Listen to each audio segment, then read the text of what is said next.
लक्ष्मणाचं खरं नाही, हंबरडा फोडला श्रीरामानं आणि रडून एवढंच म्हणाले, लखन दुनिया मेरे पास मांगती है रे, लेकिन आज दुनिया का बाप तुम्हें मांगता है। दो बातें, मुझे अगर पहले पता होता कि बचन संभालने के लिए भाई खोना पड़ता तो रघुकुल को कलंक लग जाता तो भी मैं वनवास नहीं आता। बस मेरे लिए दो बातें करो लखन, मरने के पहले एक बार राम के साथ बोल लखन, और मरने के पहले एक बार भैया की तरफ आंखें खोल के देखो लखन। मेरे लखन दुलारे, मेरे लखन दुलारे, बोल के चुप बोल।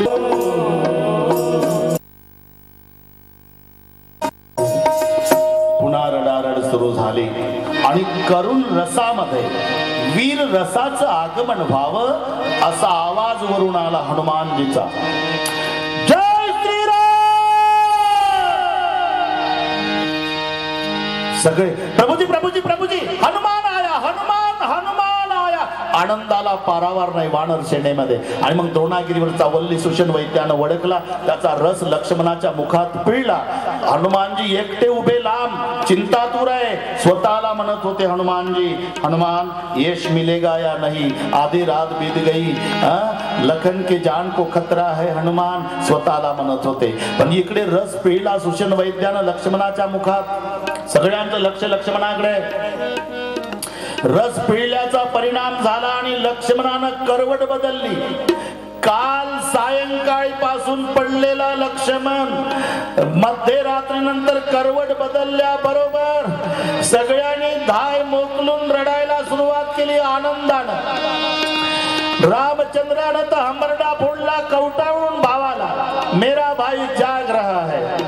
इकडे हनुमंताच्या डोळ्याला धारा लागल्या आणि हनुमानजी स्वतःला म्हणू लागले, अंजना के लाल तूने बहुत भारी काम किया रे, तू इतिहास में अमर हो गया हनुमान, 4 सूरज तक दुनिया में तेरा भजन रहेगा हनुमान, बहुत भारी काम किया, स्वतःला म्हणत होते। इकडे लक्ष्मणावर पूर्ण परिणाम झाला। लक्ष्मणजी उभे झाले, भागना नहीं इंद्रजीत, तुम्हें जिंदा नहीं छोड़ूंगा। प्रभु जी खड़े हो गए, युद्ध भूमि नहीं लखन, आधी रात बीत गई भाई। आणि मग लक्ष्मणाचा हात धरला, लक्ष्मणाचा हात धरला रामचंद्राने, हनुमंताकडे निघाले। हनुमानजी विचार करतात, मालिक मेरी तरफ क्यों आ रहे, आणि सगळे वानर म्हणतात, प्रभु उधर क्यों जा रहे हैं। हनुमानजीने खाली मान घातलेली आहे। लक्ष्मणाचा हात धरून रामानं हनुमंता पुढे नेऊन उभं केलं आणि पहिला प्रश्न विचारला लक्ष्मणाला, लखन जी भैया इनको पहचानता क्या तू, ये अपना हनुमान है भैया, ये हनुमान है लखन, मैं ब्रह्मांड का मालिक श्री राम हूँ, इनके सामने तुम्हें क्यों खड़ा किया लखन, क्यों खड़ा किया भैया। अरे मेरे रघुकुल की 72 पीढ़ी मेरे हनुमान का ऋण नहीं चुका सकती लखन, ये हनुमान नहीं होता तो मुझे जिंदा नहीं मिलता, तो मैं उर्मिला माँ को, सुमित्रा माँ को क्या मुंह दिखाता। कपी से उड़ीने हम नाही, ओ भाई कपी से उड़ीने हम नाही, ओ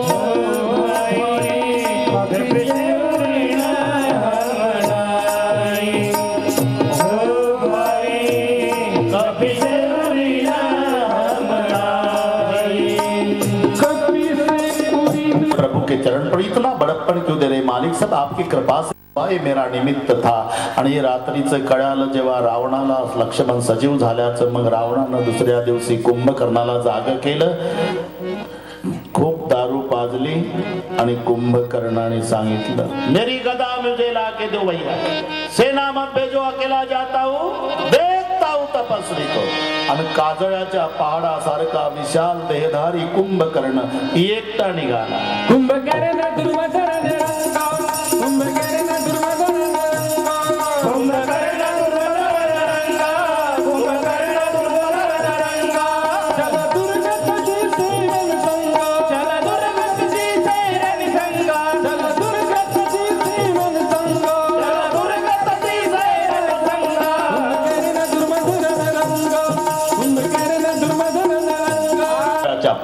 का विशाल देहधारी कुंभकर्ण एकटा निघाला.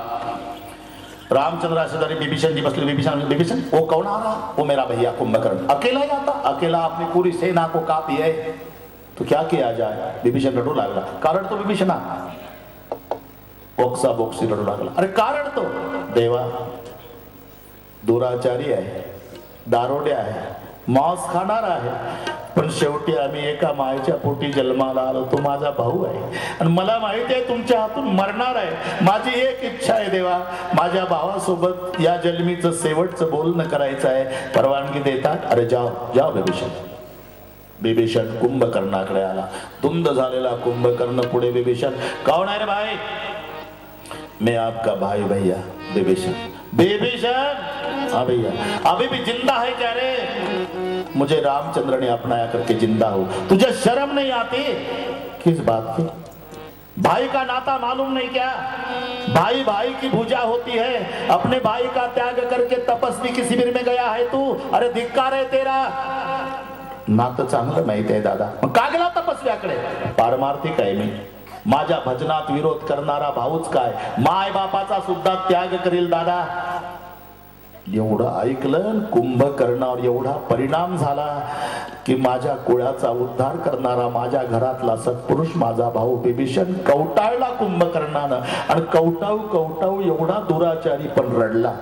आणि रडू रडू म्हणाला, धन्य धन्य ते धन्य विभीषण, भयउतात निशिचर कुलभूषण. तो आमच्या राक्षस कुळाचा गौरव आहे. जा विभीषणा, या जन्मीची आपली शेवटची भेट रामचंद्राला सांग. या चांडाळाला एका बाणात मारून टाका म्हणावं. माझी इच्छा नव्हती रे, पण मला दारू पाजलीन पाठवलं युद्धाला. जा विभीषणा. विभीषणा, मी जन्मभर दारू प्यालो, मौज भक्षण केलं, अर्ध्याच्या वर आयुष्य झोपेत घालवलं, आणि तू आमच्या वाड्यात जन्मभर भजन केलं. तुझ्यासारख्या सत्पुरुष भावाला, संत भावाला, साधू वृत्तीच्या बंधूला या दारुड्यानं काय उपदेश द्यावा रे?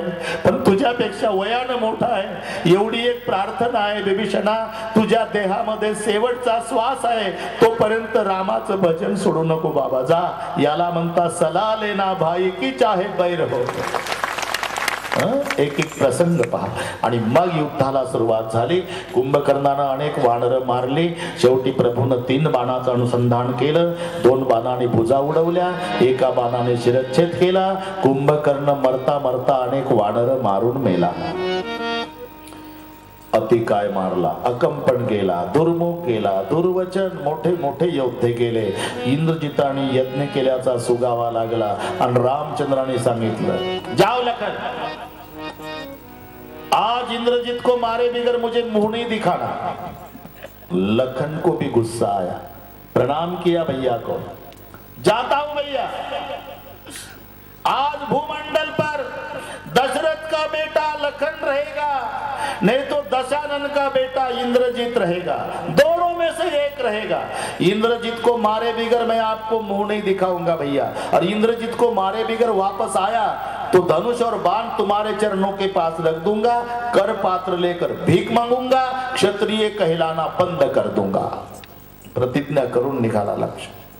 इकडे यज्ञाचा पूर्णत्वास आला होता. ते रथ घोडे निघायची तयारी. तेवढ्यात अमंगल द्रव्य टाकून यज्ञाचा विध्वंस त्या डोंगराच्या दरीमध्ये. तिथंच युद्धाला सुरुवात. घनघोर लढाई झाली आणि शेवटी लक्ष्मणाच्या हातून इंद्रजिताचा नाश झाला. त्याचा शिरच्छेद. मुंडकं येऊन पडलं ते रामचंद्राच्या चरणावर. आणि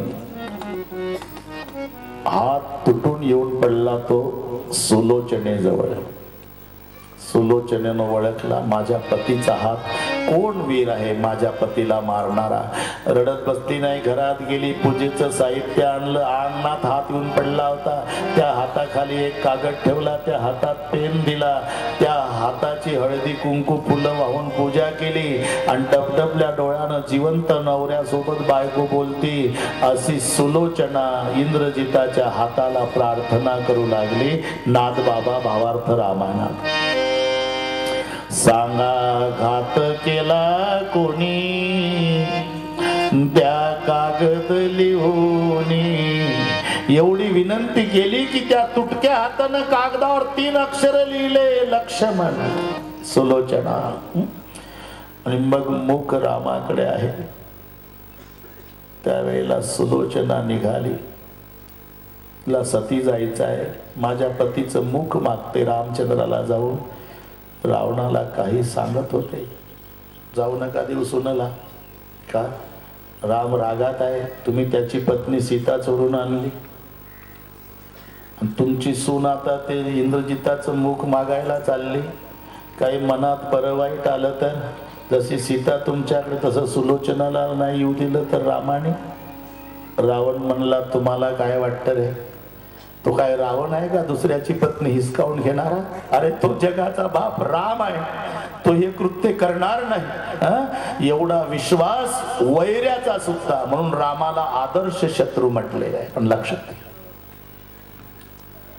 आल्यानंतर विनंती केली, मुख दिलं इंद्रजिताचं. त्या मुखासोबत सती गेल्याचा उल्लेख आहे सतीचा. तर सगळे गेले, आता फक्त एकटा रावण राहिला. ते आता नाही जगत. आता खासदार साहेब आलेले आहे ना, आता मरते लगेच. 5 दिवस लढाई एकट्या रावणासोबत. आणि शेवटचा दिवस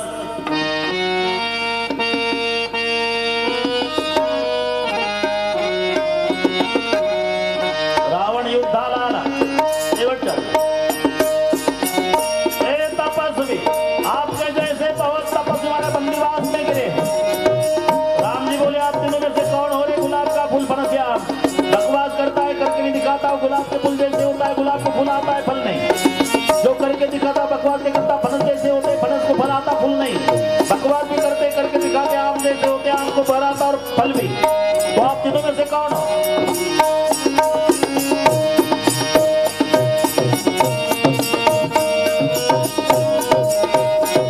रावण बोले, तपस्वी व्यास गति नहीं, मैं प्रवचन सुनने नहीं आया. जी बोले, भैया सुनाने लायक नहीं, उड़ाने लायक है, बाहर डालो इसे. प्रभु रामचंद्र जी ने देव कार्य करने के लिए, ऋषियों के बंद पड़े हुए यज्ञ पुनः जगाने के लिए, आश्रम के स्वाध्याय को नया जोर देने के लिए, आर्य संतुल चेतन बनाने के लिए, गाय की कत्तल को रोकने के लिए पारंपरिक दुश्मन चढ़ाए. समुद्र खलबलाने लगा.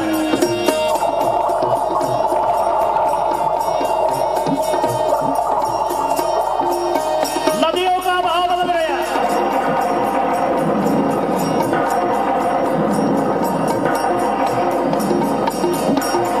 हिमालय की चट्टानें टूटने लगी.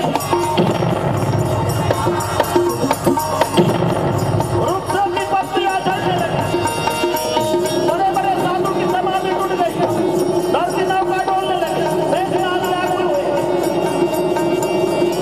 इंद्र के दरबार में अंतराल टूट टूटने लगे. हर हर संतों की उंगलियां लेना बजाते बजाते एक पूरा वातावरण बदल गया.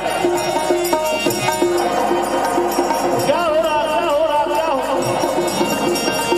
तो रामचंद्र जी ने 20 बाण से भी भुजाएं काट डाली. 10 बाण से 10 भी भुजाएं. और 21 बाण नाभि में मारा. राम पहिया में एक बार धरती पर रहते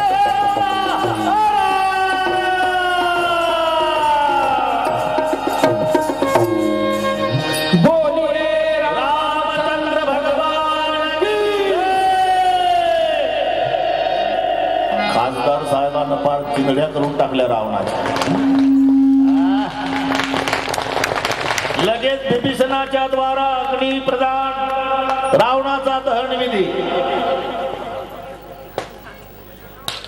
बापरे.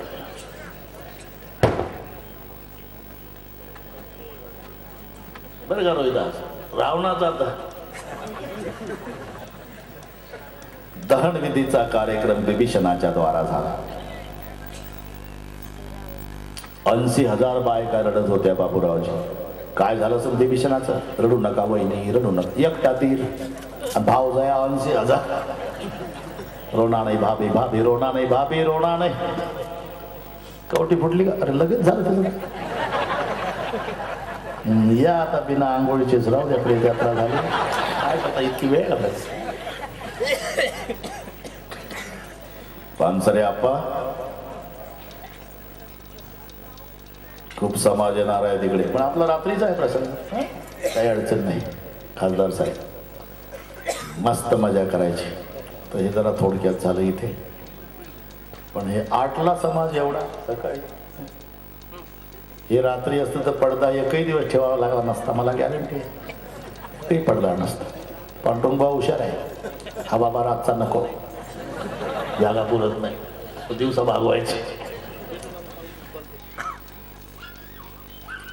जागा पुरत नाही, समाज जास्त येतो. हाय सध्या आमचा दोषच आहे. समाज नाही, काही काही महाराज लाल डोळे करतात जाहिरातपासून. रामायण कशाला ठेवलं, एवढा वायपट खर्च कशाला. ठरले का तुला माणसापेक्षा मंडपात खांब जास्त असतात. ठीक आहे, पण समाज आणि मला अजून कंटाळला नाही. समाज आता 25 वर्ष झाले रामायण करतो, पण माझा समाज वाढत चालला, कमी नाही, वाढत चालला. ते कडू भाऊने खासदार साहेबाला माहिती केवढा केला कार्यक्रम भेंडा फॅक्टरीला. खासदार साहेबांनी कुंभमेळ्यासारखाच केला एकदा नेवाशाला. बरेच दिवस झाले. आता मे महिन्यात सुंदर वातावरण आहे, प्रसंग रात्रीचा आहे, मस्त मजा आहे. आता तिकडे खासदार साहेबाकडे ठीक आहे, हे कुठेही चालतं.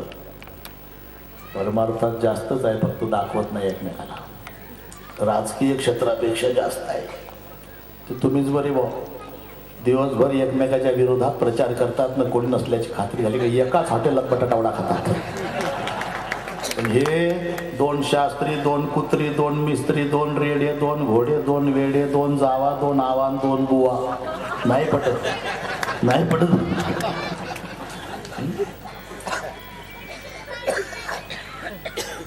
नाही ठीक आहे, ठीक.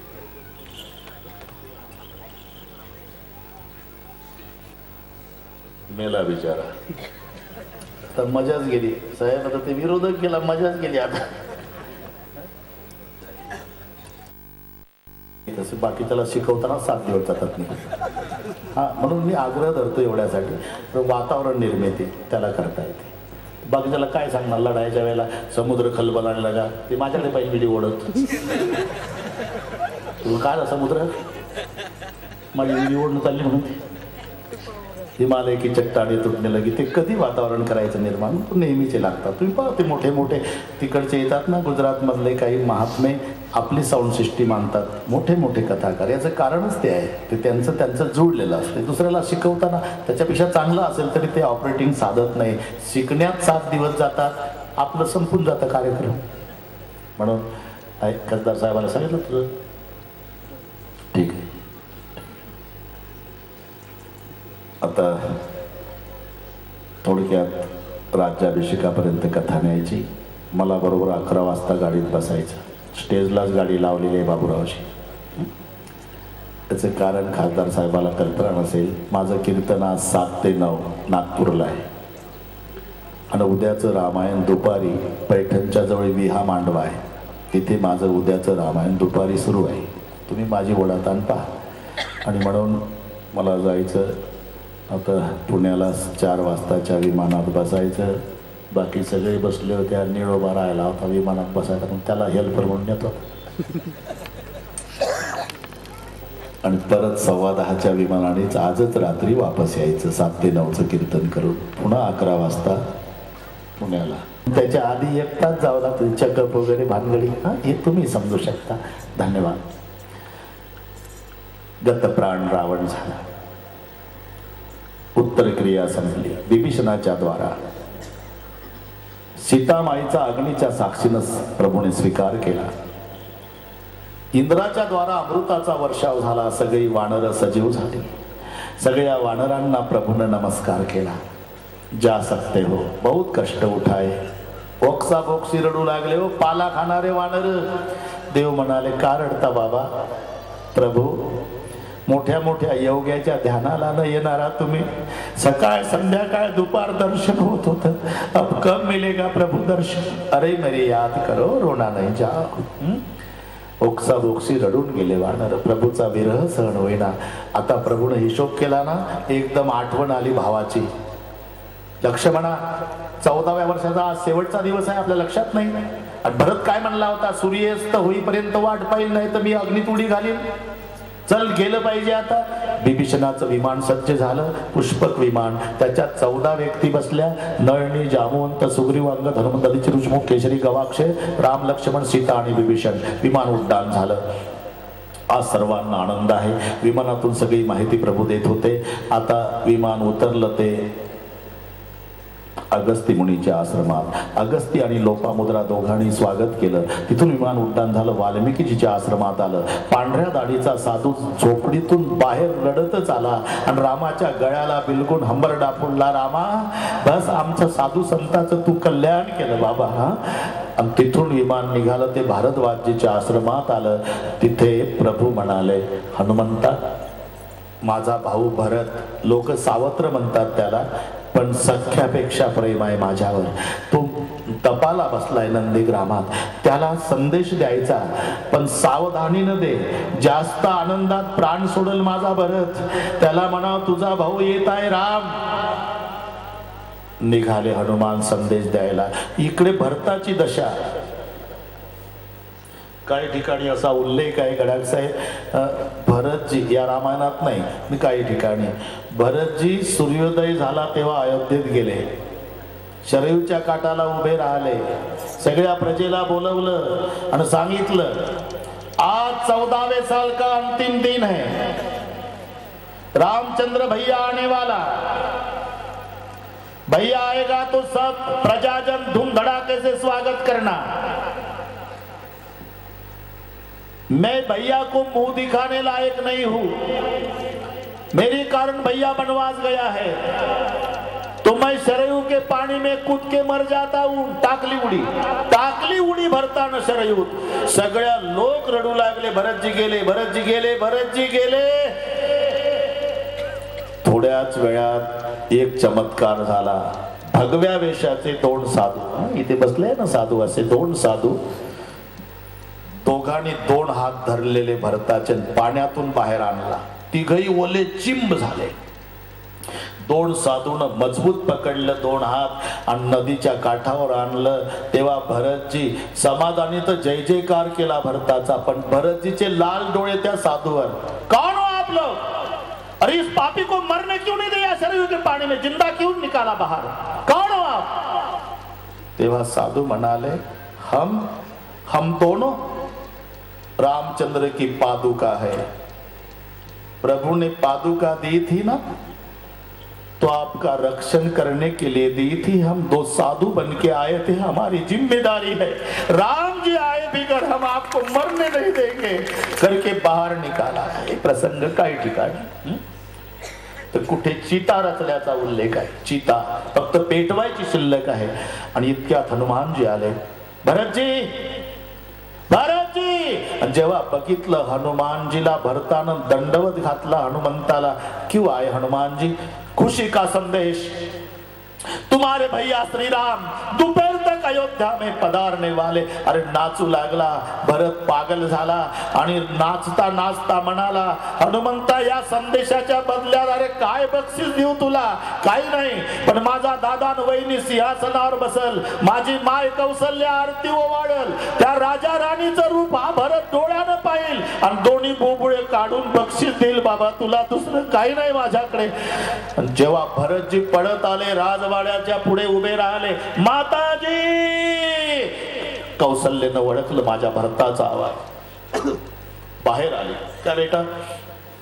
अभी अभी संदेशा मिला है मां. मेरे भैया, मेरे परमात्मा, मेरे उद्धारक, मेरे राजा, मेरा सरकार, मेरा बाप रामचंद्र इस पापी के सब गुनाह माफ करके अयोध्या में दोपहर तक पधारने वाला है. मां, कौशल्या रडायला लागली. भरतजी म्हणाले, आई माझा दादा 14 वर्षांनी येतो, तुला आनंद नाही झाला? झाला बाळा. मग रडतेस का? मग तो पुन्हा रडली. का रडतेस आई? मैं इसलिए रो रही बेटा, आज खुशी के दिन पर तुम्हारे पिता दशरथ जी की याद आई बेटा। आज दशरथ जी होते तो नाचने लग जाते बेटा। तुम्हारे पिता की इच्छा थी राम का रास्ते लग देखने की। तुम्हारे पिता की याद आई रे बेटा, करके रो रही। शत्रुघ्न आला, रिपुसुदन, हाँ भैया, अरे अयोध्या को सजाओ भैया, आ रहे दोपहर तक। बस अयोध्येत आनंदाला पारावार नाही। हनुमानजी वापस आले आणि इतके रडले रामचंद्राकडे, प्रभु जल्दी चलो, भरत की दशा ठीक नहीं, आप जल्दी नहीं चलोगे तो भरत गुजर जाएगा। मैं पैर पड़ता हूँ, मैंने भाई का प्यार जिंदगी में पहली बार ऐसा देखा है भगवान, जल्दी चलो। आता विमान उड्डाण झालं, ते भारद्वाजीच्या आश्रमात आलं। तो भारद्वाजीच्या आश्रमातून उड्डाण झालं, ते अलीकडे आलं। 14 वर्षापूर्वी तो गुहक भेटला। गुहकाला कडकडून मिठी मारली रामचंद्राने आणि विचारलं, तो कुठं आहे रे बाबा? कोण देवा? 14 वर्षापूर्वी मला नावेत बसवलं होतं तो नावाडी, तो बघा प्रभू, तो येत होता। त्यालाही चाहूल लागली होती। राम आल्याची बायकोच्या खांद्यावर हात, त्याच्या डोळ्याला पट्टी बांधलेली, नुसता हाडाचा सापळा। 14 वर्षाचा काळ गेला होता, कृश झाला होता, डोळे खोल गेलेले, त्याच्यावर पुन्हा पट्टी बांधलेली, हातात काठी, बायकोच्या खांद्यावर हात ठेवून वाकत वाकत येत होता। इकडनं रामचंद्र गेले, केवट काठी फेकून दिली, दंडवत घातला, पण धाय मोकलून रडला तो नावाडी। देवा, धोका दिला गरीबाला, म्हणजे माझ्याकडे पहा देवा, डोळ्याला पट्टी आहे माझ्या। 1-2 दिवस नाही झाले देवा, 14 वर्ष झाले। का बांधली बाबा? सगळे तेच विचारत होते, मी त्यांना उत्तर देत होतो। ज्या पवित्र डोळ्यानं माझ्या रामाला बघितलं, आता त्या डोळ्यानं संसार नाही बघायचा। माझा 14 वर्षानं राम येईल तेव्हा पट्टी सोडून दर्शन घेईल। पट्टी सोडली, दर्शन घेतलं, आणि तुम्ही मला फसवलं देवा। का? तुमच्या करता 14 वर्ष झाले मी या नावेची पूजा करतो। प्रत्येकाला सांगत असतो, जिस नैया को भगवान के पाव लगे मेरी माता है, मेरी देवता है, उस नैया को संसारी लोगों के पाव नहीं लगने देने के। 14 साल के बाद भगवान को बिठाकर इस पार ले आऊंगा। तुम्हाला आता बिभीषणाचं विमान भेटलं, गरीबाची फुटकी नाव भुलून गेला देवा? नाही बाबा, विसरलो नाही रे। मग शर्मिंदा झालो का? अरे 14 वर्षापूर्वी काही नव्हतं दिलं रे बाळा, बाबा तुला फुकट गेलो होतो रे। आताही वनवासीच आहे, आताही द्यायला काही नाही माझ्याकडे। 2-2 वेळा फुकट जाणं लाज वाटली रे मला, मग वरून आलो बाबा। काय पाहिजे तुला? तुम्हाला देवा मला काही नको, पण एक इच्छा आहे, तुमची जन्मभूमी बघावी असं मला माझ्या बायकोला वाटतं देवा। विमानात जागा असेल तर घेता का आम्हाला नवरा बायको? देव म्हणले, अरे बाकीचे VIP उभे करतो पण तुम्हाला सीट देतो। देवाला हे सांगायचं आहे, जे मला लाकडाच्या नावेत बसवतं ना, एक दिवस मी त्याला माझ्या विमानात सुद्धा घेतो। यथा माम प्रपद्यन्ते तां तथैव भजा। विमान उड्डाण झालं। या बाबाजी, वा बसा महाराज, महात्मे आले, धन्यवाद।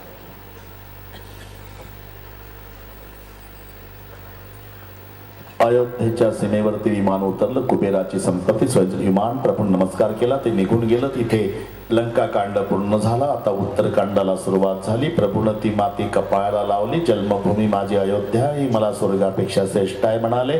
आता पुढच्या भेटी पहा। सर्वात पुढे गुरुदेव वसिष्ठ, इकडून रामचंद्र गेले घाई घाई, धनुष्यबाण खाली ठेवून गुरुदेवाला वंदन केल्यावर गुरुदेवानं कवटाळून घेतलं रामचंद्राला आणि विचारलं, राम जी, धनुष और बाण नीचे रखकर मुझे वंदन क्यों किया?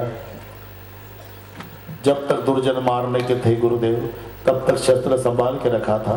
अब दुर्जन मारने का काम पूरा हुआ, अयोध्या में मुझे राम राज्य लाना है। राम राज्य शस्त्रों से नहीं शास्त्रों से आता है। अब शस्त्र नीचे रख देता हूँ, तुम्हारे जैसे शास्त्र को वंदन करता हूँ। आता बंधू मिलनाचा प्रसंग. तिकडनं भरत, इकडनं रामचंद्रजी सगळे विचार करतात यातलं वनवासात कोण गेलं, भरत का राम, दोघाची अवस्था सारखी. आणि जेव्हा भरत पाया पडायला चपळायनं, तितक्या चपळायनं रामचंद्रजी गेले कडकडून. दोघं भाऊ एकमेकाला जेव्हा बिलगून हंबरडा फोडला, भरतानं इतका रडला, रडू रडू देवाचा उजवा खांदा अश्रूनं भिजवला. हे सावत्र भावाचं प्रेम पाहलं सगळ्या समाज वक्साबोक्सी रडू लागला. भरतजी रडतात पण राम रडत नाही. रामाचा हात भरताच्या डोक्यावर, भरताची मान रामाच्या खांद्यावर. इथून दिसेल तुम्हाला. खूप रडतायत भरत पण रामजी नाही. पण असं झालं, भरताची मान हल्ल्या गेली. मान हल्ल्यावर रामाचा हात घसरला तो भरताच्या पाठीवर गेला. पाठ उघडी होती. जसा भरताच्या पाठीवर हात गेला, आता जगाच्या बापानं हंबरडा फोडून रडायला सुरुवात केली. काय झालं? हाताला नुसते हाडं लागले भरताचे, नुसते हाडं. आता नाही आवरलं रडू देवाला. रडून म्हणाले, भरत कितना दुबला हुआ रे, क्या हालत करके रखी मेरे लिए. आणि मग ती पकड ढिली झाली. भरतजी पायावर डोकं ठेवून दर्शन घेतात. आता शत्रुघ्न आला. शत्रुघ्न पाया पडणार, देवानं कवटाळलं. बापाच्या गळ्याला बिलगून रडावं मुलानं, तसा शत्रुघ्न रडू रडू म्हणाला, दादा दादा. हा शत्रुघ्न, वनवास मी भोगला दादा, तुम्ही नाही. मला विचारा वनवास कशाला म्हणतात? अरे बाप मेला म्हणजे मोठा भाऊ लहान भावाचा बाप असतो, लेकरासारखा सांभाळ करतो. काय दृष्ट लागली अयोध्येला? बाप मेला, तुम्ही दोघ जण वनवासात गेले. भरताच्या माग मला वापस केला. भरतही 2-4 दिवसानं मला सोडून गेला. दादा दादा, तुझी आठवण यायची, लक्ष्मणाची आठवण यायची, वहिनीची आठवण यायची, भरताची आठवण यायची, कधी बाबाची आठवण यायची. मी एकटा रडायचो राजवाड्यात. 14 वर्षे माझे अश्रू पुसायला कोणी नव्हतं दादा. पुन्हा जर वनवासात जाण्याची वेळ आली तर तुम्ही सगळे भाऊ वाड्यात थांबा, मी एकटा जाईल वनवासात. एक एक प्रसंग पहा. मग लक्ष्मण भरताच्या पाया पडतात. भरतजी लक्ष्मणाचं मिलन, लक्ष्मण शत्रुघ्नाचं मिलन. आता प्रत्येकाला वाटत होतं की प्रभूने आम्हाला वैयक्तिक भेटावं. अमित रूप भगवान, अनेक रूपाचे भगवान झाले. प्रत्येकाला वैयक्तिक भेटले, प्रत्येकाला. आता माता मिलनाचा प्रसंग आहे. इकडे कैकेयी आहे, मध्ये सुमित्रा, इकडे कौसल्या. पण भगवान निघाले ते सरळ कैकेयीकडे. लोक चर्चा करू लागले, तिचं थोबाड तरी पाहावं का, तिकडे जातेच कशाला देव, तिच्याकडे जायची गरजच काय. काही म्हणले जाऊ द्या, 14नं भागलं नसेल, आता 28चा करून घ्यायला चालला असेल वगैरे वगैरे. तरी प्रभूजी जातात. कैकेयी लाजून गेली का? कैकेयीनं विचार केला, बापरे, ज्याला मी जन्म दिला त्या भरतानं 14 वर्षे आई म्हटलं नाही मला. आणि ज्याला वनवासात हाकलला तो स्वतःच्या आईकडे नाही गेला आणि पहिला वनवासात पाठवणाऱ्या कैकेयीकडे आला. केवढं अंतकरण आहे माझ्या रामाचं. आज एवढा पश्चाताप झाला, हंबरडा फोडून रडू लागली. आले राम. कैकेयी खाली बसली, पाहण्याची हिम्मत नाही. मान खाली घातली. देवानं हनवटीला हात लावून वर बघायला लावलं. मैं तेरा राम आया माँ, मुझे क्षमा करो रे बेटा, आपको दर दर भटकाया नहीं माँ, आपकी तो कृपा है माँ. तिथून प्रभूजी सुमित्रा माईकडे तिथे खूप रडतात. आणि कौसल्याच्या दिशेनं पावलं टाकल्यावर कौसल्या व्यालेली गाय वासराकडे पळते तशी पळत आली. रामाच्या गळ्याला बिलगू बिलगू रडली. नंतर लक्ष्मणजी आले. लक्ष्मणानं कौसल्याच्या पायावर डोकं ठेवून दर्शन घेतलं. पण आईनं लक्ष्मणाच्या छातीवर हात फिरवला. लक्ष्मण रडून म्हणाला, आई असं का केलं ग? आता दादा पाया पडला तर पाठीवून हात फिरवतेस, आणि मी पाया पडल्यावर माझ्या छातीहून हात फिरवतेस. असा भेदभाव का केला आई? मी तुझा नाही म्हणून ना, सावत्राय म्हणून ना? नाही बाळा, ही माय झाल्यावर कळत असतं, तुम्हाला लेकराला कळत नाही. अरे रात्रीचा द्रोणागिरी घेऊन जाणारा हनुमान माझ्या भरतानं खाली पडला. आम्ही तिथे गेलो होतो तेव्हा कळलं होतं की तुझ्या छातीत मोठी जखम झाली म्हणे. त्या दिवसापासून नुसती तळमळत होती लेकरा की माझ्या लक्ष्मणाच्या छातीत किती खोल जखम असेल, कधी बघेल मी. मग पहिल्या भेटीत हात छातीवर गेला तुझी जखम पाहण्यासाठी. आता 4 पाट मांडले. 3 पाटावर भाऊ बसवले. तिघाला आंघोळ्या घातल्या. स्वतःची आंघोळ स्वतः केली. भरत शत्रुघ्न म्हणाले, दादा आम्हाला आंघोळ्या घालताना तुमची तुम्ही करता? हो का? मी राजा आहे. मग राजा प्रजेची सेवा करण्यासाठी असतो भरता, प्रजेकडून सेवा घेण्यासाठी नसतो. मी आजपासून सुरुवात केली. मी सेवा घेणार, तुमची सेवा. सीतामाईनं सर्वांचं दर्शन घेऊन स्नान 14 वर्षापूर्वीचे वस्त्रलंकार आज परिधान केले. राजा राणीच्या रूपामध्ये सीताराम विराजमान, छत्र धरून भरत मागे उभा आहे. लक्ष्मण चौऱ्या हातात, हनुमान जे आपल्या पद्धतीनं बसलेले, 4 वेद ब्राह्मणाच्या रूपात आलेले आहे. स्वतः महादेवजी आहे. गुरुदेव वसिष्ठजीच्या हातात कुंकवाचा करंडा आहे, तर माता कौसल्याच्या हातामध्ये आरती आहे. सगळे तयारी झालेली आहे. प्रचंड गर्दीने जेव्हा पहिला कुंकुम तिलक वसिष्ठजींनी केला, सर्वांनी जय जयकार. बोलिये राजा धीराज महाराज रामचंद्र भगवान की जय. जेव्हा जय जयकार झाला बाबूरावजी, एक घटना घडली. सीतामाई सिंहासनावर उभ्या झाल्या, कारण गुलाल टाकला लोकांनी, तर त्या गुलाल टाकण्यावाल्यावर रागावल्या. सीतामाई, ए गुलाल फेंकने वाले, मत फेंको गुलाल. राम जी बोले, अरे जानकी 14 साल के बाद वे लोग खुशी मना रहे, फेंकने दो गुलाल. नहीं प्रभु, गुलाल नहीं है. रडू लागली. अरे क्या हुआ जानकी? रडू लागली सिंहासनावर. सगळे चकित झाले. अरे क्या हुआ देवी? ये गुलाल नहीं प्रभु, तो मुझे रावण चुरा के ले जा रहा था, रो रही थी बचाओ दौड़ो बचाओ दौड़ो. दुनिया में का कोई माई का लाल मेरे लिए नहीं दौड़ा था भगवान, ये गीत पक्षी दौड़ा था जिसका नाम जटायु. और वो जटायु को मेरे सामने रावण ने मार डाला. मेरे जटायु का ऐसा खून बहता था प्रभु जैसा आज का गुलाल है. ये गुलाल देखने के बाद मेरे जटायु की याद आई. जी भगवान मत फेको गुलाल. इकडे शेणाई कोणी वाजवली नाही, स्वयंसेवकाने काडे वाजवली नाही. हे काय तोंडाला लावलेले, वाजवली काय नाही. आता वाजवणार होतो, मग कोणी मनाई केली? कोणी नाही केली मनाई, काडे वाजवली. तेच सांगतोय मालक.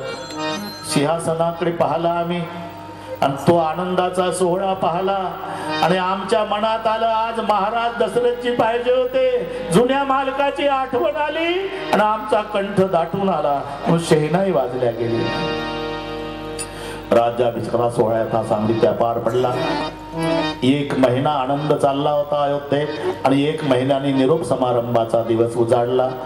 सगळे राम लक्ष्मण भरत 4ही भाऊ अयोध्याच्या बाहेर येतात. सगळ्यांना वाटे लावायला रडारड सुरू झाली. जामवंत रडतात, नलनील जाम सगळे रडू लागले. प्रभूजी सर्वांचं सांत्वन करतात. अयोध्या शांत झाली. प्रत्येकाला 2 वारीस दाखवलेले आहे. काकभुशुंडी गरुडजीचा संवाद संपला. तिथे 7 प्रश्नाची उत्तरं दिली गरुडाच्या. काकभुशुंडीने गरुडजी वैकुंठाला जातात. शिव पार्वतीचा संवाद थांबलेला आहे, पण अखंड वाहती आहे गंगा. तोपर्यंत कथा चालणार आहे. प्रयाग क्षेत्रातली तुलसीदासजींना विचारलं, आप लवंकुशा कांड की कथा नहीं सुनाते बाबा? नहीं. क्यों? अरे बिछड़े हुए मेरे माँ बाप आज इकट्ठा आकर बैठे सिंहासन पर. अब दोबारा मेरे माँ बाप को मैं बिछोड़ना नहीं चाहता भाई. इस राज तिलक के आनंद में मेरी कथा को विराम देता हूँ. आणि म्हणून हे रामायण राज्याभिषेकाचा सोहळा पूर्ण विराम आहे. आजपर्यंत स्वयंसेवकाकडून, संयोजकाकडून, आमच्या पांडुरंगगिरी बाबाकडून, कृष्णागिरी बाबाकडून, त्यांच्या परिवाराकडून, सहकार्याकडून जर काही अपराध घडला असेल, एक मंत्र आलेला आहे. सर्वांनी म्हणायचं, हरे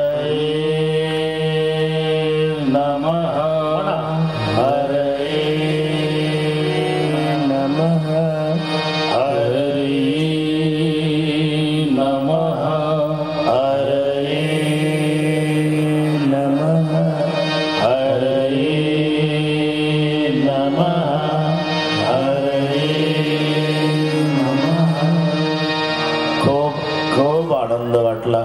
आज महात्मे आलेले आहे. आमचे सन्माननीय गडाख साहेब, पानसरे आप्पा, सगळी व्यासपीठावरची मान्यवर मंडळी, सर्वांना नमस्कार. 1 मिनिट यासाठी घेतो.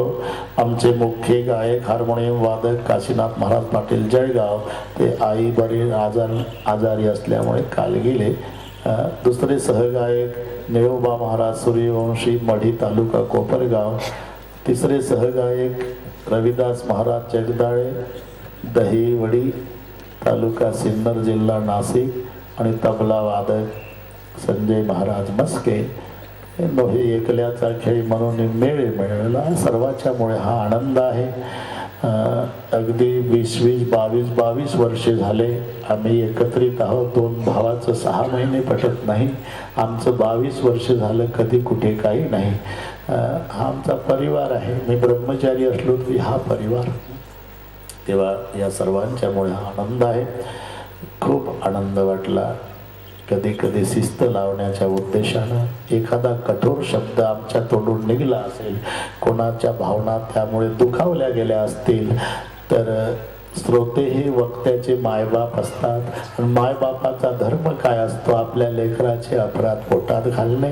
म्हणून क्षमा मागतो. काही चुकलं असेल तर प्रेम आहे, त्याच्यात पुन्हा वाढ होत राहावी ही प्रभूचरणी प्रार्थना करू. आणि आता आपण दररोज हनुमानजीला बोलवत होतो, आता परवानगी द्यायची. कथा विसर्जन होत है सुनहु वीर हनुमान, कथा विसर्जन होत है सुनहु वीर हनुमान, राम लक्ष्मण जानकी सबका करो कल्याण, सियावर रामचंद्र की जय, उमापति महादेव की जय, पवन सुत हनुमान की जय, बोले भाई सब संतन की जय. अतिशय सुंदर साऊंड सिस्टीम दीपक पवार आणि मंडपही अतिशय सुंदर केला. त्या मंडपवाल्यालाही धन्यवाद. सर्वांनी आपापल्या परीने या कामाला सहकार्य केलेलं आहे. सप्ताह संपलेला नाही, काल्यापर्यंत सप्ताह आहे. तेव्हा त्या श्रवण सुखाचा लाभ सर्व श्रोतृ वर्गाने घ्यायचा आहे. खूप आनंद वाटला. आता मी तुम्हाला नमस्कार करतो, तुम्ही मला नमस्कार करा. पाया पडण्याच्या भानगडी पडू नका. पुढचं सगळे नियोजन सांगितलेलं आहे. आम्ही ज्यांच्याकडे मुक्कामाला होतो ते संतोष भाऊ क्षत्रिय, खूप सेवा केली. तो कधी झोपला बिचारा आम्हाला नाही सांगता येत, पण कधी आलो 2 वाजता 3 वाजता दारावर थाप मारली की संतोष भाऊ हजर. कधी झोपत होता हे माहिती नाही. त्याचा सर्व परिवार खूप सेवा त्यांनी केली. त्या संतोष भाऊच्या परिवाराला, संतोष भाऊला मी कोटी कोटी धन्यवाद देतो. आता पांडुरंगजी गिरी आणि तुम्ही आता दर्शन तिथूनच, मला सरळ गाडीत बसायचं आहे, तेव्हा 4 वाजताचं ते भेटलं पाहिजे. धन्यवाद.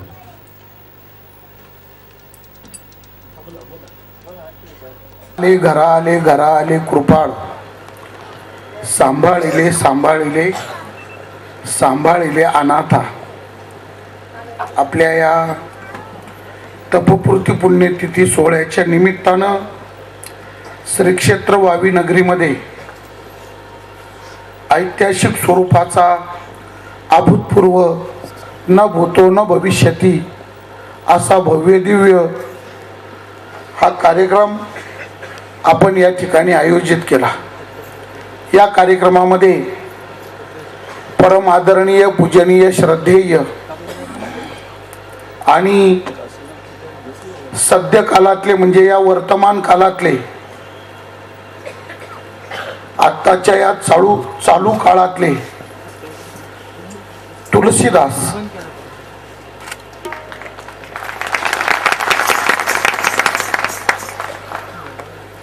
पूज्य श्री विदर्भ रत्न रामायणाचार्य रामरावजी महाराज डोक यांची रामायण कथा या कार्यक्रमामध्ये व्हावी अशी एक अत्यंत तीव्र इच्छा अंतःकरणामध्ये होती. आणि त्याप्रमाणे पूज्य श्री महाराजांची विनंती केली आणि त्यांनी विनंतीचा उदार अंतःकरणाने स्वीकार केला. त्याप्रमाणे या ठिकाणी श्रीराम कथा महाराजांच्या पवित्र वाणीतून साकार झाली. आपण सर्वांनी मंत्रमुग्ध होऊन 5 दिवस तिचं अमृतपान केलेलं आहे.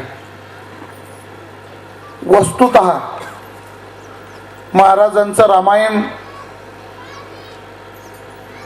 आपल्या या सोहळ्यामध्ये करण्याच्या दृष्टीने आपण सगळ्याच बाबींमध्ये तसे अपात्र आहोत. महाराज आपल्याला पदरात घेतील की नाही या संबंधात फार मोठा साशंकितपणा होता आणि म्हणून महाराजांच्या समोर जाऊन त्यांच्याकडे रामायण कथा मागण्याकरता आपलं नियोजन सुरू झाल्यापासून जवळपास 4-5 महिने माझ्यामध्ये धाडस होत नव्हतं, डेअरिंग होत नव्हतं. समोर त्यांच्या जावं रामायण कसं मागावं. शेवटी सुद्धा जेव्हा रामायण कथा मागायची ठरलीच तेव्हा मी कृष्णा महाराजला पुढे केलं. मी पुढे गेलोच नाही.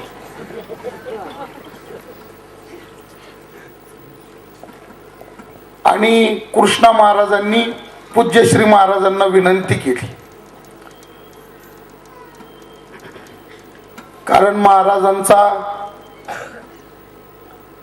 संबंध महाराष्ट्रभर आम्ही 12 महिने फिरत असताना ज्या कथा महाराष्ट्रभर होतात त्या मानाने विचार केला तर आपली कथा म्हणजे मुठभर कथा आहे. एवढे लोक तर त्यांच्या बंगल्यावर आळंदी पंढरीला नुसते दर्शनाला राहतात. आपणच आपलं चाट उराय लोक लय लोक जमले आपणच आपले चाट बनतो, आश्चर्य करतो. अरे इतके लोक तर त्यांच्या दर्शनाला आळंदी पंढरीत बंगल्यावर येतात. मग इतके लोक जर नुसते दर्शनाला येत असतील तर प्रत्यक्ष कथा ऐकायला किती लोक असतील. लाखो लोक. लाखोच्या जनसमुदायासमोर ज्यांच्या 12 महिने 365 दिवस नित्य कथा चालतात, 2-2, 3-3 कथा एका वेळी चालतात. सकाळची कथा, दुपारची कथा, रात्रीची कथा. आणि माहिती तू ठेव.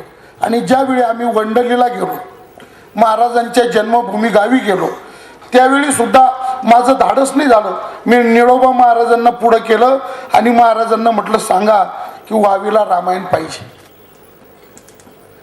आणि त्याप्रमाणे महाराजांनी या विनंतीचा स्वीकार केला. दुसरी गोष्ट अशी आहे की रामायण 8-8 दिवस महाराष्ट्रभर होतात. आत्ताच महाराज मुंबईला कॉटन ग्रीनला आमच्याच वारकरी प्रबोधन समितीच्या तपपूर्ती सोहळ्याचं रामायण 5 जानेवारीला आटपून या ठिकाणी आले. त्या रामायणाचे एक संयोजक माझे सन्मित्र आणि आमचं म्हणजे मोठ्या बंधूच्या ठिकाणी असलेले हरिभक्तीपरायण विलासराव घुले, प्रेमाने आम्ही सगळे त्यांना बापू म्हणतो, ते या ठिकाणी आलेले. ते सगळं वावीगाव महाराज मला पीठ वाढतं तेव्हा माझी चूल पेटती. लोकाच्या पीठावर जगणारा, पिढीजात लोकाच्या पीठावर जगणारा माणूस. आता मी महाराजांना काय देऊ. त्यांनी तर एवढा मोठा उपकाराचा डोंगर 5 दिवसात रचला. आता काय देऊ. तुका म्हणे त्यांच्या उपकारासाठी नाही माझे गाठी काही एक, काय द्यावे त्याशी. पण एक विचार अंतःकरणात असा होता. त्यांनी मगाशी पण रामायणामध्ये महाराजांनी उल्लेख केला. 81 साली मी आळंदीमध्ये वारकरी शिक्षण संस्थेत पहिल्या वर्षाला होतो. सुरुवातीला गेल्या व्याकरणाचा अभ्यास केला. 100 पैकी मला 85 मार्क पडले आणि योगायोगाने माझा वारकरी शिक्षण संस्थेमध्ये नंबर लागला. त्यांनी एक दिवशी महाराजांकडे विनंती केली. महाराजांच्या देखरेखीखाली त्यांनी मला ठेवलं. म्हणजे महाराज माझ्यावरती वॉच ठेवायचे. हा किती वाजता उठतो, हा कसं पाठांतर करतो, हा पाठाला कसा जातो, काय काय करतो. महाराज अगदी बारकाईने न बोलता बारकाईने लक्ष ठेवायचे. पण मी पठ्ठ्या.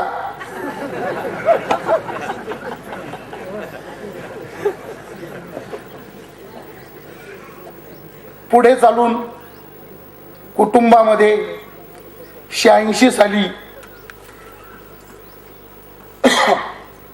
दुर्घटना झाली आणि त्या दुर्घटनेतून जीवन परिवर्तन घडलं आणि मग ते जीवन चाकोरीबद्ध नियमबद्ध मार्गस्थ झालं. ते आता तुमच्या समोर इथपर्यंत आले. मला सांगण्याचा हा सगळा मुद्दा असा आहे की या सगळ्या गोष्टींचा मी रात्रभर विचार केला तर महाराजांचं आणि आमचं नियतीने निर्माण केलेलं जे नातं आहे, काही काळ का होईना देवीदास धर्मशाळेत एकत्र मधुकरीच्या भाकरी आम्ही खाल्लेल्या आहे आणि तसा विचार केला तर सध्या महाराष्ट्रामध्ये जे जे नवीन कीर्तनकार आहेत आमच्यासारखे, त्या सगळ्या कीर्तनकारांचे पूज्य श्री महाराज हे मोठे बंधू आहे. आणि आत्ताच रामायणाच्या समारोपामध्ये त्यांनी सांगितलं की प्रभू रामचंद्र परमात्म्यांनी 3 पाठ मांडले, 3 बंधूंना स्नान घातलं आणि स्वतःचं स्नान स्वतः केलं. त्याप्रमाणे महाराजांच्या रामायणाचा या ठिकाणचा भाव आहे. फक्त त्यांनी फार मोठं अंतःकरण करून आपल्याला पदरात घेतलेला आहे. लहान भाऊ म्हणजे लहान भावाप्रमाणे त्यांनी सांभाळून घेतलेला आहे. असंच त्यांचं कृपाछत्र व्यक्तिगत आमच्यावर आणि आमच्या सर्व कुटुंबावर, त्याचबरोबर आमच्या या संपूर्ण वावी पंचक्रोशीवर आणि आमच्या वावी गावावर हा परिसर महाराज अत्यंत आवर्षणग्रस्त परिसर आहे. 1972 सालापासून इथे आम्ही ओढे नद्या वाहताना कधी पाहिलेल्या नाही. आमच्या आया लग्न करून या गावामध्ये आल्या. आमच्या आया, बायका नाही बोलत, आमच्या आया, आता माझी आई 75 वर्षाची, लग्न करून या गावात जशी आली आणि तिच्या डोक्यावर पाण्याचा जसा अंडा चढला तो आजपर्यंत खाली उतरलेला नाही. आजपर्यंत म्हणजे अत्यंत दुष्काळग्रस्त, म्हणजे आर्थिक दृष्टीनं आम्ही अत्यंत दुर्बल आहोत. तरी सुद्धा तुम्ही आमच्या या सगळ्या गावाला पंचक्रोशीला उदार अंतःकरणाने पदरामध्ये घेतलं, त्याबद्दल मी तुमचा ऋणनिर्देश व्यक्त करत नाही, तर मी सदैव मरेपर्यंत तुमच्या ऋणातच राहू इच्छितो. आणि ज्या ज्यावेळी आमच्या या विभागातून गावातून काही निमंत्रण करण्याचा प्रसंग येईल त्यावेळी आपण असंच उदार अंतःकरणाने आम्हाला सदोदित पदरामध्ये घेत राहावं, कृपाछत्र आपलं ठेवत जावं आणि आपली आर्षवाणी अमृतवाणी आम्हाला पुन्हा पुन्हा श्रवण करण्याची सुवर्ण संधी आपण उदार अंतःकरणाने प्राप्त करून देत जावी. अशा प्रकारची अंतःकरणपूर्व आणि अंतःकरणपूर्वक तळमळीची नम्र विनंती पूज्य श्री महाराजांच्या चरणारविंदी या ठिकाणी व्यक्त करतो. बोलण्यासारखं खूप आहे, परंतु महाराजांचा प्रवास अत्यंत घोर आहे, म्हणजे त्यांना खूप लांब जाणं आहे. त्याकरता या सगळ्या शब्दांना, भावनांना मी या ठिकाणी आवर घालतो, त्यांना थांबवतो. आजच्या या समारोपाच्या कथेच्या प्रसंगी परम आदरणीय पूजनीय श्रद्धेय श्री भोलेगिरीजी महाराज त्यांचं आगमन या ठिकाणी झालेलं आहे. त्याचबरोबर आमचे आत्मीय हृदयस्थ असलेले आदरणीय सन्माननीय माजी खासदार तुकारामजी पाटील गडाख, आत्ताच महाराजांनी उल्लेख केला, नेवासा या ज्ञानेश्वरीच्या जन्मभूमीमध्ये भाऊंनी आणि आम्ही सतत 5 वर्ष जे ज्ञानेश्वरीचे पारायणाचे आयोजन केले आणि जे सप्ताह घडवले, 75,000 लोक ज्ञानेश्वरीच्या पारायणाला बसवून ज्ञानेश्वरीचा गौरव पारायणाच्या योगे नेवाशाच्या भूमीमध्ये घडवणारे आणि त्याच्यामध्ये पूज्य श्री महाराजांची कथा 2-2 लाख लोक महाराजांची कथा श्रवण करण्याकरता यायचे. आपल्या गावकऱ्यांना सुद्धा माहिती आहे, त्याच नेवाशाच्या सप्ताहात उखळीकर महाराजांच्या भागवत कथेमध्ये रुक्मिणी स्वयंवरात आपण आपल्या कृष्णा महाराजांचं लग्न लावलं होतं. त्यावेळी बरेच वावीकर त्या लग्नाच्या निमित्ताने त्या ठिकाणी उपस्थित होते. तेव्हा असे आदरणीय तुकारामजी पाटील गडाख त्यांचं आगमन या ठिकाणी झालेलं आहे. त्याचबरोबर आपल्या शिन्नरच्या मार्केट कमिटीचे सभापती सन्माननीय अशोकरावजी खैरनार तेही या ठिकाणी उपस्थित झालेले आहे. आमचे आदरणीय पिसाळ शेठ रमाकांतजी पिसाळ शेठ सोनई, विलास बापू घुले अशी बरीच मंडळी या ठिकाणी आलेली आहे. सर्वप्रथम पूज्य श्री महाराजांचा या ठिकाणी शाल आणि श्रीफळ देऊन छोटासा पत्रम पुष्पम या न्यायाने सन्मान करण्यात येत आहे. पूज्य श्री विजूभाऊ वरती या.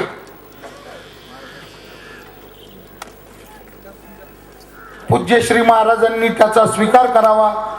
आदरणीय तुकारामजी पाटील आणि विजूभाऊ काटे पूज्य श्री महाराजांचा या ठिकाणी सत्कार करतायत. त्याचबरोबर कुंडली कवरदार विठ्ठल श्री ज्ञानदेव पूज्य श्री भोलेगिरीजी महाराज भगवान की जय. एक मिनिट हा. लवकर आणा.